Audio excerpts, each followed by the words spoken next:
ఆవిడ చూపు ఎక్కడ పడుతుందో అక్కడ పడిన ఉత్తర క్షణంలో ఇక అలా ఇలా ఉండదు, ఇక ఐశ్వర్యం.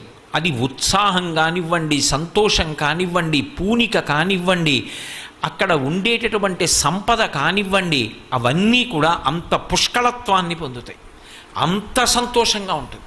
అందుకే ఆవిడ చూపులలోంచే అంతటి అనుగ్రహ ప్రసరణం చేసింది. అందుకే ఐశ్వర్యం ఎక్కడి నుంచి ఇస్తుంది అంటే ఆమె యొక్క చేతిలోంచి ఇస్తుంది అని చెప్పడం సాధ్యం కాదు. అందుకే లక్ష్మీ కటాక్షము అంటూ ఉంటారు. ఆవిడ చూపు పడితే చాలు, ఒక్కసారి అలా ప్రసన్నంగా చూసిందా, ఇక అక్కడ ఎంత ఐశ్వర్యం ఏర్పడుతుంది అనేటటువంటి దాని గురించి చెప్పడం ఎవరికీ సాధ్యం కాదు. అయితే మీరు ఒక్క విషయం జ్ఞాపకం పెట్టుకోవాలి, నేను ఐశ్వర్యము ఐశ్వర్యము ఐశ్వర్యము అన్న మాట వాడుతున్నప్పుడు కేవలము నేను సంపద గురించి మాట్లాడుతున్నాను అని మీరు